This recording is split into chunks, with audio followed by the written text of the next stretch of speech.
حسبنا الله ونعم الوكيل نعم المولى ونعم النصير। আসসালামু আলাইকুম রহমতুল্লাহি ওয়া বারাকাতুহু। আমরা আলোচনা করেছিলাম আব্দুল্লাহ আল কাফি আল কুরাইশি রচিত প্রথম খণ্ড ফিরকাবন্দি বনাম অনুসারী ইমামগণের নীতি বই থেকে। এই বইয়ে বিশদভাবে বিশদভাবে বললেন ফিরকাবন্দীদের যে দরুন যে পৃথিবীতে যে দাঙ্গা হাঙ্গামা হয়েছিল সেটার সংক্ষিপ্ত বা বিস্তারিত বর্ণনা আছে। আপনি যদি এই বইটা সংগ্রহ করে কয়েকবার পড়েন তাহলে আপনি বুঝতে পারবেন। প্রথমবার হয়তো আপনি বুঝে কিংবা পড়ে বুঝতে পারবেন না যে কি হয়েছিল, কি ঘটেছিল। হয়তো আপনি উপলব্ধি করতে পারবেন না। আপনি তাই একবার, দুইবার, তিনবার যখন এই বইটা অধ্যয়ন করবেন, আপনি বুঝতে পারবেন যে ইয়া রব ইয়া মুকাল্লিবাল কুলুব সাব্বিত কলবি আলা দীনিক, যে এক মুসলমান আরেক মুসলমানকে কিভাবে হত্যা করেছিল। শুধু একমাত্র ফিরকাবন্দি মাযহাবের দোহাই দিয়ে, আমি হানাফি, আমি শাফি, আমি মালিকি, আমি হাম্বলি, কেন তুমি হানাফি হবে না, কেন তুমি শাফি হবে না, কেন তুমি মালিকি হবে না, কেন তুমি হাম্বলি হবে না, এই দোহাই দিয়ে, এই অজুহাতে এক মুসলমান আরেক মুসলমানকে হত্যা করেছিল। আজকে আমরা জানবো বাগদাদের বাহিরে, বাগদাদ পতনের পর বাগদাদের বাহিরে কি হয়েছিল। তাতারি অভিযানের ফলে ইসলাম সাম্রাজ্যের অন্যতম স্থানগুলো কিরূপ ক্ষতিগ্রস্ত হয়েছিল তার মোটামুটি বিবরণ আমরা এখন পেশ করব।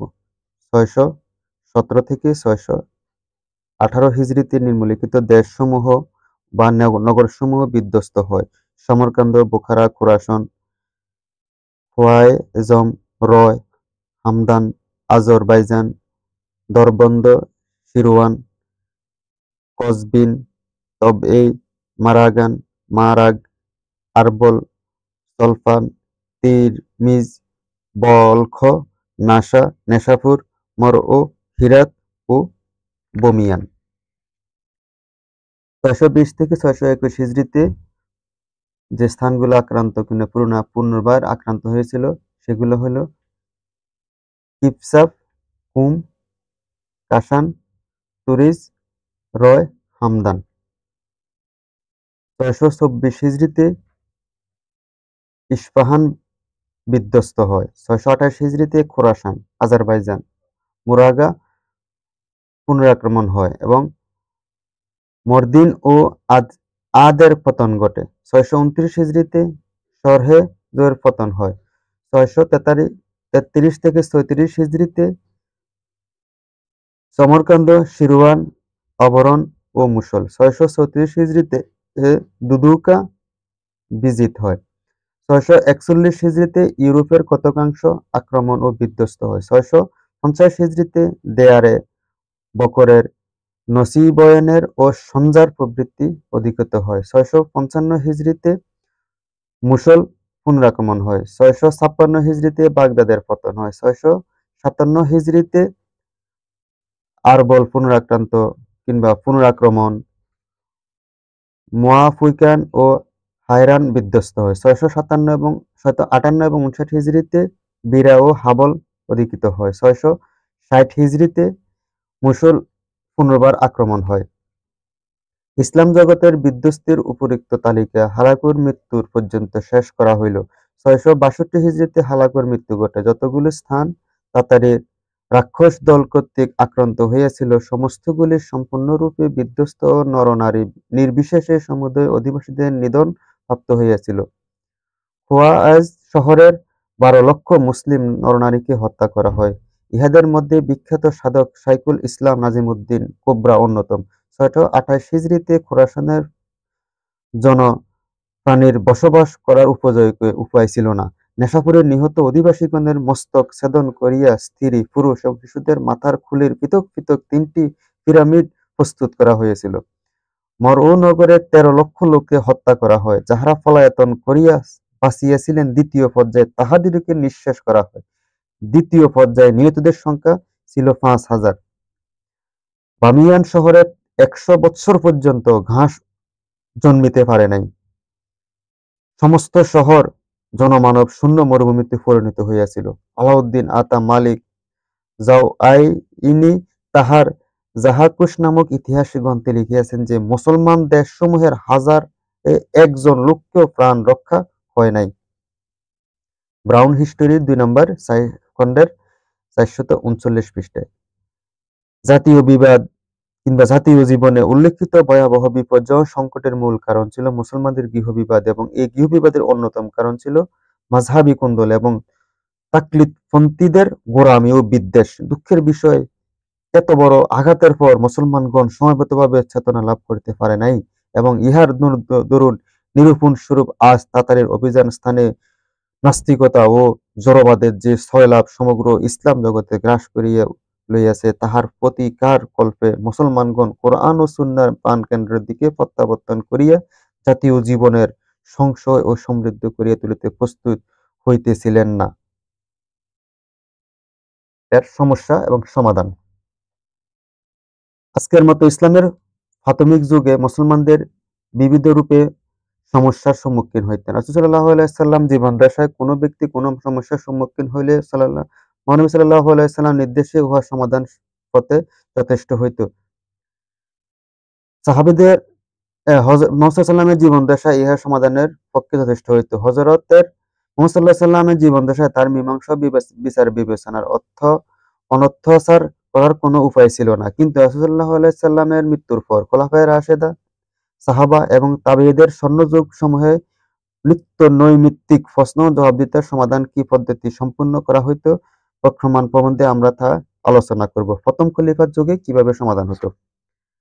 মৈমুন বিন মিহিয়ার বলিতেছেন যে হযরত আবু বকর সিদ্দিক রাদিয়াল্লাহু আনহুর নিকট কোন বিচার উপস্থিত হলে সর্বপ্রথম তিনি আল্লাহর গ্রন্থ প্রতি দৃষ্টিপাত করিতেন। যদি উক্ত প্রশ্নের সমাধান কোরআন প্রাপ্ত হইত, তাহলে তিনি অনুসরণে মীমাংসা করিতেন। যদি কোরআনে না পাইতেন অথচ উক্ত বিষয় রাসূল সম্পর্কে রাসূল সাল্লাল্লাহু আলাইহি সাল্লামের নিকট তাহার জানা থাকিত, তাহলে তিনি তদনুসারে আদেশ প্রদান করিতেন। যদি উদ্ধৃত প্রশ্ন সম্পর্কে রাসূল সাল্লাল্লাহু আলাইহি সাল্লামের নিকট তাহার পরিজ্ঞপ্ত থাকিত, তাহলে তিনি বাহির হইয়া বেড়াইতেন এবং বলিতেন, আমার সম্মুখে এই জটিল প্রশ্নের সম্মুখীন হইয়াছি, আপনারা কি এই প্রশ্ন সম্পর্কে রাসূলুল্লাহ সাল্লাল্লাহু আলাইহি ওয়াসাল্লাম কোন হাদিস অবগত আছেন?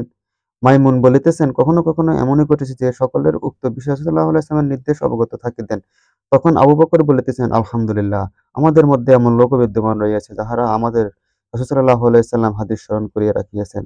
মাইমুন বলেছেন, জিজ্ঞাসার প্রশ্নের সমাধান রাসূল সাল্লাল্লাহু আলাইহি ওয়াসাল্লাম হাদিস এ না পাওয়া যাইত, তাহলে আবু বকর নেতৃস্থানীয় ও সজ্জন ব্যক্তিদের সম্বোধিত করিয়া তাদের নিকট সমস্থিত সমস্যা সমাধান করিয়া দিতেন। দারিমি 22 নম্বর পৃষ্ঠাতে। জননী আয়েশা রাদিয়াল্লাহু তাআলা আনহু বলে, রাসূল সাল্লাল্লাহু আলাইহি ওয়াসাল্লাম যখন অন্তম দামে যাত্রা করিলেন, তখন আবু বকর মদীনার নিকটবর্তী সুনুহু নামক স্থানে স্বীয় বসবাবনের অবস্থান করিতেছেন। হযরত মুহাম্মদ সাল্লাল্লাহু আলাইহি ওয়াসাল্লাম মৃত্যুর শোকে দিশাহারা হইয়া উমর রাদিয়াল্লাহু আনহু বলিতে লাগিলেন, আল্লাহর কসম, রাসূল সাল্লাল্লাহু আলাইহি ওয়াসাল্লাম কিছুতেই মৃত্যু ঘটে নাই, তিনি মরিতে পারেন নাই। ইতিমধ্যে আবু বকর আসিয়া পড়লে ও মুহাম্মদ সাল্লাল্লাহু আলাইহি ওয়াসাল্লামের গাত্র বস্ত্র উন্মোচন করিলেন, তাহার পবিত্র দেহ চুম্বন করিলেন এবং বলিলেন, আমার পিতামাতা আপনার জন্য উৎসর্গ হন। জীবনে ও মরণে আপনি পবিত্র থাকিয়া গেলেন। তাহার পর ঘর হইতে বাহির হইয়া উপস্থিত জনসাধারণের সম্মুখে বলিলেন। আবু বকরের কণ্ঠস্বর শ্রবণ করিয়া ওমর বসিয়া পড়িলেন। আবু বকর বলিলেন, আপনার অবগত হন। যাহারা মুহাম্মদ সাল্লাল্লাহু আলাইহি ওয়াসাল্লামের পূজা করিতে, তাহারা শ্রবণ করুন যে মুহাম্মদ সাল্লাল্লাহু আলাইহি ওয়াসাল্লাম সত্যি মারা গিয়াছেন। আর যাহারা আল্লাহর পূজারী, তাহারা শ্রবণ করুন যে তিনি চিরঞ্জীব, তিনি কখনো মরিবেন না। অতঃপর আবু বকর রাদিয়াল্লাহু তাআলা আনহু আয়াতটি পাঠ করেন, তুমিও মরণশীল এবং তাহারাও মরণশীল। তারপর বলিলেন, মুহাম্মদ সাল্লাল্লাহু আলাইহি ওয়াসাল্লাম ছাড়া অন্য কিছুই নহে এবং তাহার পূর্ববর্তী রাসূলগণ সকলে অতিক্রান্ত হইয়াছে। মুহাম্মদ সাল্লাল্লাহু আলাইহি ওয়াসাল্লাম মরিয়া গেলে বা নিহত হইলে কি তোমরা পৃষ্ঠ প্রদর্শন করিবে? অথচ যাহারা পৃষ্ঠ প্রদর্শন করিবে, বস্তুত তাহারা আল্লাহর নিকট ক্ষতি সাধন করিতে পারিবে না এবং আল্লাহর কৃতজ্ঞদিগকে উপযুক্তভাবে পুরস্কৃত করিবেন। বুখারী 8 নম্বর খণ্ডের 111 নম্বর পৃষ্ঠাতে আছে ফতোয়া সহ। উল্লিখিত ঘটনার ভিতরে একটি বিষয় বিশেষভাবে লক্ষ্য করিবার রহিয়াছে। রাসূলুল্লাহ সাল্লাল্লাহু আলাইহি ওয়াসাল্লাম প্রেম আসক্ত ইমামের অপরিহার্য অঙ্গ এবং নবী প্রেমের অতিশয্যের ফলে ওমর রাদিয়াল্লাহু আনহু রাসূল সাল্লাল্লাহু আলাইহি ওয়াসাল্লামের মৃত্যুকে স্বচক্ষে দেখার পরেও বিশ্বাস করিতে পারিলেন না যে কিন্তু তাহার ওই যে পারিলেন না যে তাহার বিশ্বাস করিলেন কোরআনের আয়াত শুনে। মুসলমানদের প্রাণে ও ভীত ভক্তি, শ্রদ্ধা ও শত্রুতা, বৈরতা সমস্তকে আল্লাহর গ্রন্থ এবং তদীয় নবীর সুন্নতের অধীনে রাখিতে হইবে। যদি এরূপ না হয় তাহলে কোরআন ও সুন্নাহর বিপরীত পথে চলিয়া কোন ব্যক্তি অলি, দরবেশ, রাজনীতিবিদ, অর্থনীতিবিদ বলিয়া অভিহিত করিতে পারে বটে, কিন্তু মুসলমানের স্বরূপ তাহার কিছুতেই মর্যাদা দান করা চলিবে না। উমর ফারুক রাদিয়াল্লাহু আনহু কিভাবে স্বীয় অন্তর্নিহিত অনুরাগ ও শ্রদ্ধার অভিব্যক্ত কোরআনের নির্দেশের পদমূলে বিসর্জন দিয়েছিলেন, এই ঘটনা তাহা সুস্পষ্টরূপে পরিলক্ষিত হইয়াছে। এ বিষয়ে আল্লাহ রাসূল সাল্লাল্লাহু আলাইহি ওয়াসাল্লাম সদাতিকে দ্ব্যর্থহীন ভাষায় সাবধান করিয়া গিয়াছেন। তিনি বলেছেন, শোনো, তোমরা কেহ ইমানের অধিকারী হইতে পারিবে না যতক্ষণ না তোমরা তোমাদের প্রবৃত্তিকে আমি যাহা লইয়া আসিয়াছি তাহার অধীন করিতে সক্ষম হইবে। মা আয়েশা রাদিয়াল্লাহু তাআলা আনহু বলিয়াছেন, রাসূল সাল্লাল্লাহু আলাইহি ওয়াসাল্লাম পরলোক গমনের পর আনসারগণের সায়েদারের চাতালে সাদ বিন উবাদের নিকট সমবেত হইয়া বলাবলি করিতে লাগিলেন যে, আনসারদের মধ্যে হইতে একজন আর মুহাজিরদের মধ্যে হইতে একজন সর্বাধিনায়ক বা শাসনকর্তা নির্বাচন করা হোক। তখন আবু বকর সিদ্দিক রাদিয়াল্লাহু আনহুর হাদীস তাহাদিগকে পাঠ করিয়া শুনাইলেন। বুখারীর ফতোয়া সহ ৭ নম্বর খণ্ডের ২৫ নম্বর পৃষ্ঠাতে নেতা কুরাইশ বংশোদ্ভূত হইবে। ইবনু তিন বলিতেছেন, আনসারগণ রাসূল সাল্লাল্লাহু আলাইহি ওয়াসাল্লাম হাদীস শ্রবণ করা মাত্র তাহা মান্য করিয়া লইলেন এবং নিজেদেরকে দাবী প্রত্যাহার করিয়া লইলেন। কুরাইশদের ইমাম সম্পর্কে হাদীসটি সংবাদ না আদেশের পর্যায়ভুক্ত এবং উক্ত আদেশ সর্বজনীন না সর্বকালীন কিনা এই বিষয়ে পরবর্তী বিদ্বানগণ হইতে যতই মাথা ঘামাইয়া থাকুক না কেন, ইহা সর্ববাদিসম্মত যে এই হাদীসটি তখনকার মতো একটি জাতীয় জীবনের বিধ্বস্তকারী মহাসংগ্রামের প্রতিরোধকল্পে অশেষ সহায়ক হইয়াছিল। আজ যাহারা রাষ্ট্রের ক্ষেত্র হইতে রাসূল সাল্লাল্লাহু আলাইহি ওয়াসাল্লাম সর্বমুহূর্ত চিরসমাধির করিতে বদ্ধপরিকর হইয়াছেন, তাহারা স্বীয় ইসলামের বনিতায় লজ্জা অনুভূত করিতে পারেন কি? জুয়বের পুত্র কুবায়সা বলিতেছেন যে, কোন ব্যক্তি পিতামহ আবু বকর সিদ্দিক রাদিয়াল্লাহু আনহুর আসিয়া মৃত পুত্রের সম্পত্তি তাহার কি অংশ নির্ধারণ আছে তাহা জানিতে চায়। আবু বকর বলিলেন, আল্লাহর গ্রন্থে তোমার অংশের কথা উল্লেখ নাই, আর এ সম্বন্ধে হাদীসের নির্দেশ কি তাহা আমি অবগত নই। তুমি এখন ফিরিয়া যাও, আমি লোকদিগকে জিজ্ঞেস করিয়া দেখিব।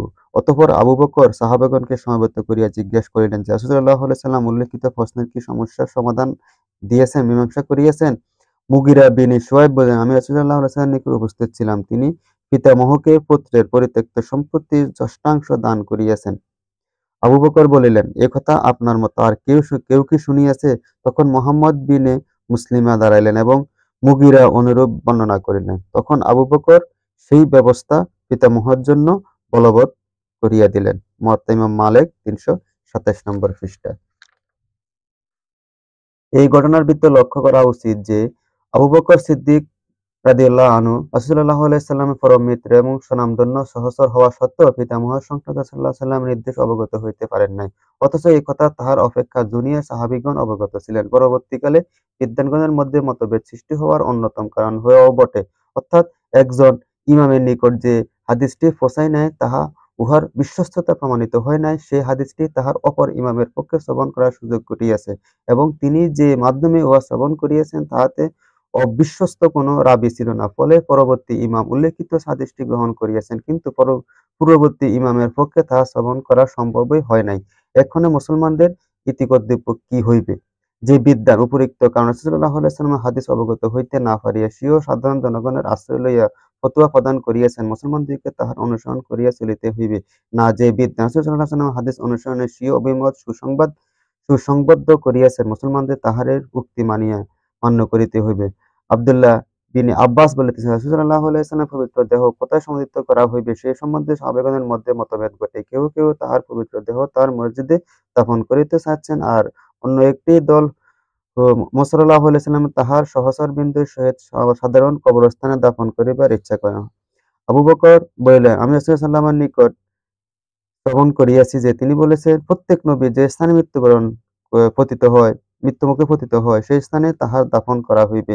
ইবনে আব্বাস বলেন, এই হাদিসটি শ্রবণ করার পর সাহাবাগণ বিরোধিতা না করিয়া মুহাম্মদ সাল্লাল্লাহু আলাইহি ওয়াসাল্লাম যে শয্যায় মানব লীলা শ্রবণ করিয়াছেন তাহার উত্তোলন করিয়া ইহাই নিম্নোক্ত ভূমিতে মুহাম্মদ সাল্লাল্লাহু আলাইহি ওয়াসাল্লামের পবিত্র রওজা খনন করিয়াছিলেন।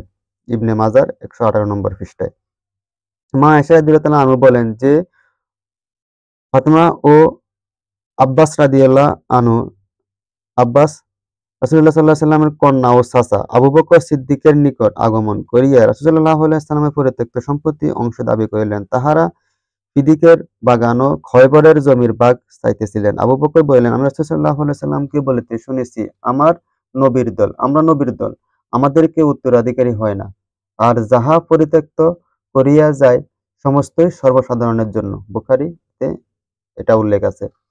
আবু বকর সিদ্দিক বিবি আবু বকর সিদ্দিক ফাতেমাকে আবু বকর সিদ্দিক রাদিয়াল্লাহু তাআলা আনহু বিবি ফাতেমা রাদিয়াল্লাহু আনহু তাহার পিতার সম্পত্তি ভাগ প্রদান করেন নাই বলিয়া শিয়ারা আবু বকর, ওমর ও অন্যান্য সাহাবাগণের উপর খুব চটা, কিন্তু আবু বকর সিদ্দিককে রাসূল সাল্লাল্লাহু আলাইহি ওয়াসাল্লামের হাদিসের বশবর্তী হইয়া ফাতেমা রাদিয়াল্লাহু আনহুর দাবি প্রত্যাখ্যান করিতে হইয়াছিল। ফাতেমা রাদিয়াল্লাহু তাআলা আনহু এবং আলী রাদিয়াল্লাহু আনহু রাসূল সাল্লাল্লাহু আলাইহি ওয়াসাল্লামের এই নির্দেশটি অপরিজ্ঞাত ছিল এবং তাহারা কোরআনের বর্ণিত সাধারণ দায়ভারের দায়ভাগের নিয়ম অনুযায়ী নিজেদেরকে রাসূল সাল্লাল্লাহু আলাইহি ওয়াসাল্লামের পরিত্যক্ত সম্পত্তি উত্তরাধিকারী বিবেচনা করিয়াছিলেন। কিন্তু তাহাদের এই ইজতিহাদের আবু বকর সিদ্দিক রাদিয়াল্লাহু আনহু রাসূল সাল্লাল্লাহু আলাইহি ওয়াসাল্লাম হাদিস দ্বারা খণ্ডন করিয়াছেন। ফাতেমা ও আলী রাদিয়াল্লাহু তাআলা আনহু ইজতিহাদ খণ্ডন করার যোগ্যতা রাসূল সাল্লাল্লাহু আলাইহি ওয়াসাল্লামের হাদিসের ভিতর থাকে, তাহলে অন্যান্য উলামা, ফকিহ, মুহাদ্দিস, আউলিয়া এবং রাষ্ট্র নীতিবিদদের ব্যক্তিগত এবং দলগত সিদ্ধান্ত উল্টাইয়া দিবার ক্ষমতা রাসূল সাল্লাল্লাহু আলাইহি ওয়াসাল্লাম হাদিসকে প্রদান করা হইবে না কেন? এই ঘটনার ভিতর আর একটি বিষয় লক্ষ্য করিবা রহিয়াছে যে, ইহা অনস্বীকার্য যে কোরআনের ব্যবস্থা সূত্রে পিতার সম্পত্তিতে কন্যার অংশ বিদ্যমান হইয়াছে, কিন্তু যাহারা কেতাবুল্লাহ অতিরিক্ত কোন হাদিস স্বীকার করিতে অনিচ্ছা করেন, তাহাদিগকে আবু বকর রাদিয়াল্লাহু তাআলা আনহুর আচরণ হইতে শিক্ষা গ্রহণ করা উচিত, অথবা 10-12 জন সাহাবী ব্যতীত সমস্ত সাহাবীর ইজমা বাতিল এবং তাহাদের আচরণকে শিয়াদের মতো গোমরাহি বলিয়া মান্য করা লওয়া কর্তব্য। আয়েশা রাদিয়াল্লাহু তাআলা আনহু বলিতেছেন যে, রাসূল সাল্লাল্লাহু আলাইহি ওয়াসাল্লাম পরলোকের পর হযরতে সাহাবীর সহধর্মিণী পরলোক গমনের পর সহধর্মিণীগণ ওমর, উসমান, আবু বকর সিদ্দিকের নিকট প্রেরণ করিয়া রাসূল সাল্লাল্লাহু আলাইহি ওয়াসাল্লাম পরিত্যক্ত সম্পত্তির অংশ দাবি করার সংকল্প করেন। মা আয়েশা রাদিয়াল্লাহু তাআলা আনহু তাহাদেরকে বলেন যে, রাসূল সাল্লাল্লাহু আলাইহি ওয়াসাল্লাম কি এই কথা বলে যান নাই যে, আমার সমস্ত নবীগণের পরিত্যক্ত সম্পত্তি কেউ উত্তরাধিকারী হয় নাই, সমস্ত জাতীয় সম্পদে পরিণত হইয়া থাকে? আলহামদুলিল্লাহ, আমরা আগামী পর্বে আলোচনা করব দ্বিতীয় খলিফার যুগ কেমন ছিল। সেই পর্যন্ত আল্লাহ আমাদেরকে সুস্থ রাখুক, ভালো রাখুক। আমিন ইয়া রাব্বুল আলামিন। আসসালামু আলাইকুম ওয়া রাহমাতুল্লাহি ওয়া বারাকাতুহু।